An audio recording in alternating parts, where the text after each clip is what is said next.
Selamat datang di channel Alur Donghua. Sebelum menonton, silahkan subscribe, biar Mimin tambah semangat update-nya. Angin bersalju tiba-tiba berhenti menderu-deru dan samar-samar terdengar detak jantung yang berdebar kencang di tengah keputihan luas yang seolah membentang selamanya. Tentu saja, jawaban yang tenang dan hening itu menyebabkan jantung Xia Yuanba berdebar kencang, karena dia tahu bahwa Yun Ce pasti mendengarkan. Bagaimana mungkin aku tidak membencinya? Dia tidak berbalik untuk melihat Xia Yuanba. Sebaliknya, dia terus menatap ke kejauhan saat suaranya berubah lebih dingin dan suram daripada salju yang tak berbatas. Dia tidak ada saat aku lahir. Dia tidak ada di sana saat saya tumbuh dewasa. Dia bahkan tidak datang ke upacara kedewasaanku ketika aku berumur 18 tahun. Dia memberitahuku bahwa aku adalah seluruh dunianya. Dia memberitahuku bahwa dia tidak akan pernah membiarkan ibuku dan aku terluka atau menangis lagi. Dia memberitahuku bahwa dia akan kembali bahkan sebelum aku menyadarinya. Dia memberitahuku bahwa dia ingin melihatku bertambah tua, untuk menebus semua hutangnya padaku. Tapi, dia mengingkari setiap janji yang dia buat, berulang kali. Dia adalah ayah yang paling tidak dapat diandalkan, ayah yang paling tidak memenuhi syarat, ayah terburuk di dunia. Suaranya sangat lembut dan ringan, dan meskipun kadang-kadang terdengar agak samar, tidak ada emosi apapun yang terdengar di dalamnya. Di langit jauh di atas mereka, jauh lebih tinggi dari jangkauan indranya, Yun Ce perlahan menutup matanya. Dia mengatupkan rahangnya begitu keras hingga aliran kecil darah perlahan menetes dari sudut mulutnya. Sui Meiyin mengulurkan tangan untuk menyeka darah sebelum dia menutup telapak tangannya dengan lembut. Dia dengan jelas mengatakan itu, dia tidak akan membiarkan siapapun mencurinya dariku, tapi kenapa, dia terus memilih untuk meninggalkanku berkali-kali, lagi dan lagi. Aku membencinya, aku sangat membencinya. Setelah dia dengan lembut menggumamkan kata-kata itu, dia mulai berjalan perlahan. Xia Yuanba tidak bisa melihat ekspresinya saat ini dan suaranya begitu dingin dan tenang hingga hampir membekukan hatinya. Dia mengulurkan tangan untuk menghentikannya tetapi dia tidak bisa menemukan kata-kata untuk diucapkan. Pada saat ini, Yun Wuxin tiba-tiba berhenti dan berbalik untuk melihatnya. Paman Xia, katanya sambil menatap lurus ke mata Xia Yuanba dengan matanya yang jernih dan polos. Apakah kamu sudah bertemu dengannya? Hal ini membuat Xia Yuanba tersentak, yang saat ini sangat emosional. Dia dengan cemas melambaikan tangannya dan berseru, tidak, tidak, tidak, tidak. Sama sekali tidak. Jika tidak, saya akan pasti membawanya pulang. Setelah melihat reaksi Xia Yuanba, seberkas cahaya melintas di mata indah Yun Wuxin. Dia membuka mulutnya untuk berbicara tetapi dia akhirnya berhenti beberapa kali sebelum akhirnya dia bertanya dengan suara pelan dan terukur, "Kamu benar-benar melihatnya, ya? Anda melihatnya, dan dia masih ada, kan?" Xia Yuanba selalu buruk dalam berbohong. Dia bahkan tidak sebaik manusia pada umumnya, apalagi seseorang seperti Yun Ce, yang bisa membuat kebohongan dengan wajah yang benar-benar lurus. Akan lebih baik jika dia tidak mencoba menyangkalnya, karena penolakan ini memiliki begitu banyak lubang sehingga bisa dibilang sebuah pengakuan di mata Yun Wuxin. Ini, aku. Xia Yuanba dengan panik mundur beberapa langkah saat Yun Wuxin terus menatapnya. Dia ingin membuat penolakan yang kuat lagi, tapi saat dia membuka mulutnya, semua udara keluar dari dirinya dan kepalanya malah terkulai karena kekalahan. Dia menghela nafas panjang saat ekspresi pasrah terlihat di wajahnya. Setelah itu, dia memastikan bahwa dia tidak melihat ke arah tempat Yun Ce berada saat dia menghindari tatapan Yun Wuxin dan menjawab, "Ya. Sebenarnya, aku berhasil pergi ke alam dewa, dan aku bertemu ayahmu dalam keadaan yang sangat kebetulan." Karena semua yang dia katakan kali ini benar, Xia Yuanba tidak menunjukkan satu pun cerita yang dia berikan ketika dia mencoba berbohong. Begitu dia mengucapkan kata-kata itu, tubuh Xia Yuanba langsung rileks.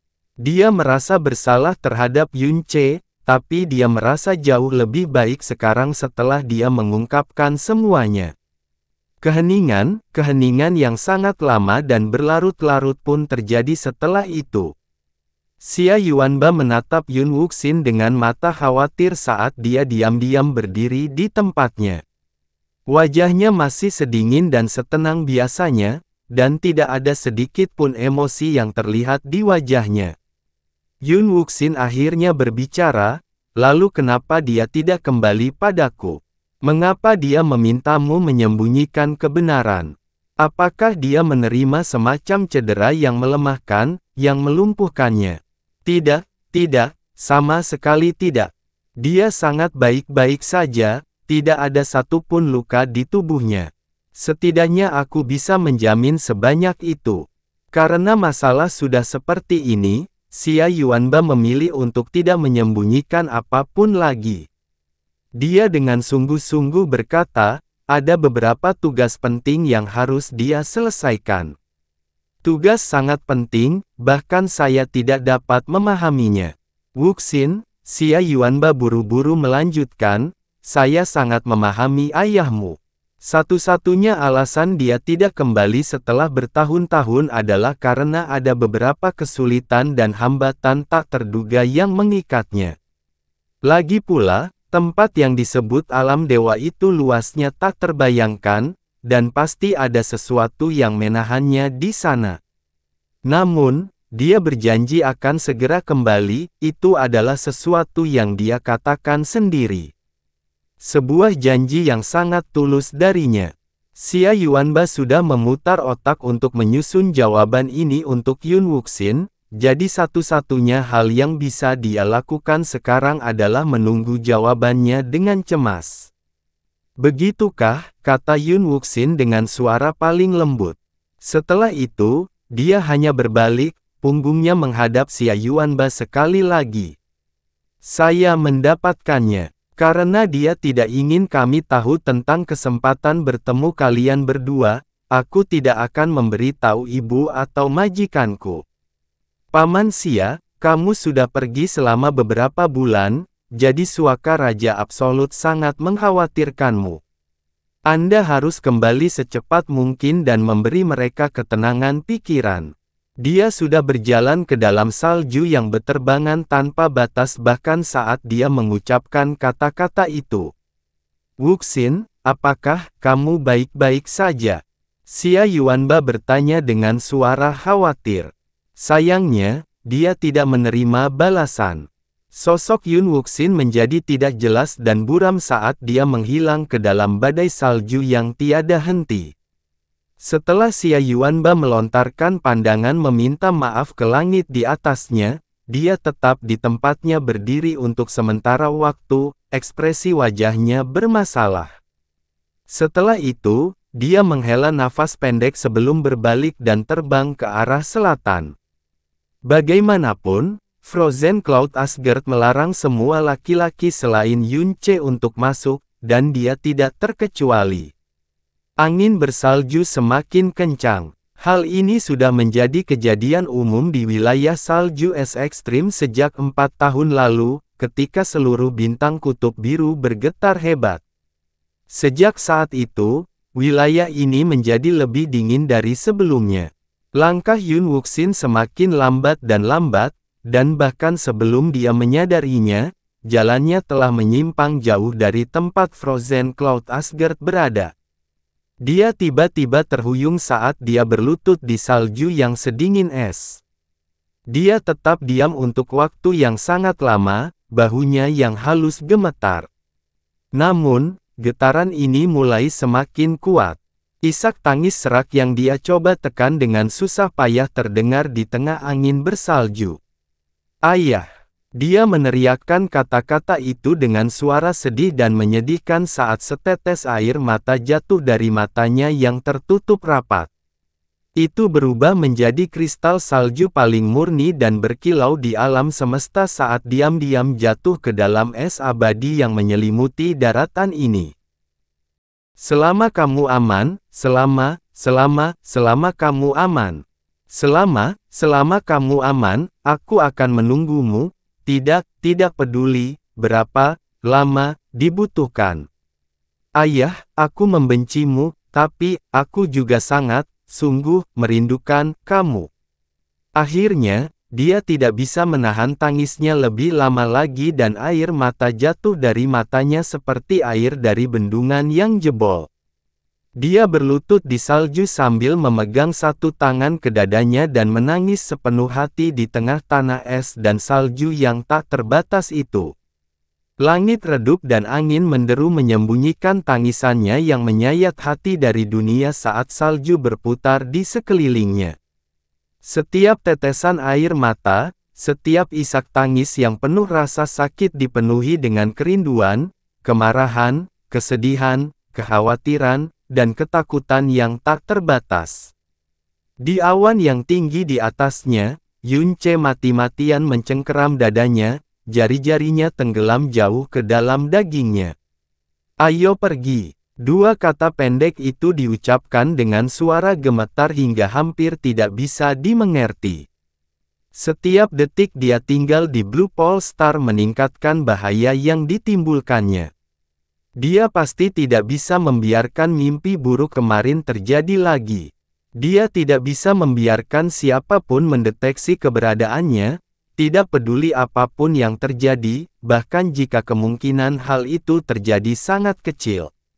Dia tidak bisa bertemu dengannya, tidak bisa tinggal di sini, bahkan tidak bisa mendekat sedikit pun, sampai akhirnya tidak ada ancaman di dunia ini. Sui Meiyin mengeluarkan World Piercer dan dengan lembut mengayunkannya ke udara.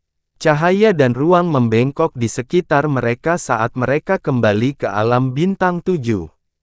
Mereka juga kebetulan muncul di tempat yang mereka datangi sebelumnya. Karena dia telah menemukan Xia Yuanba, energi yang dilepaskan Yun Ce telah meninggalkan bekas yang jelas di lanskap. Alhasil, tak seorang pun yang melacaknya akan menyadari bahwa pesawat-pesawat tersebut telah rusak di tempat tersebut. Bang! Yun Ce berlutut dengan berat, jari-jarinya masih menusuk dagingnya dengan menyakitkan.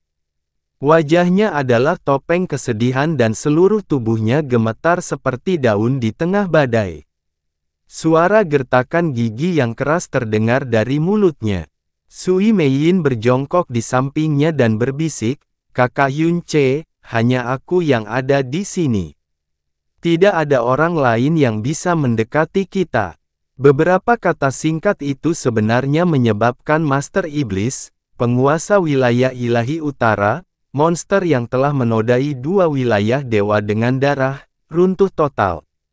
Kepalanya membentur tanah saat dia meratap dengan keras seperti anak kecil yang tak berdaya, air matanya langsung mengotori tanah di sekitarnya. Rumahnya, keluarga dan teman-temannya, klannya, istri dan kekasihnya, putrinya. Mereka sebenarnya masih hidup. Dia tidak pernah benar-benar kehilangan mereka. Tidak ada berkah dan kejutan yang lebih menggembirakan di alam semesta selain ini untuk Yun Ce. Namun, kegembiraan yang luar biasa ini juga diiringi dengan kesedihan yang sangat besar. Seorang ayah dan putrinya terbaring terpisah oleh dua dunia saat keduanya berlutut di tanah dan menangis dengan sedihnya. Mereka meratap sepenuh hati sambil memegangi dada mereka, dan bahkan langit dan bumi pun seakan berduka bersama mereka.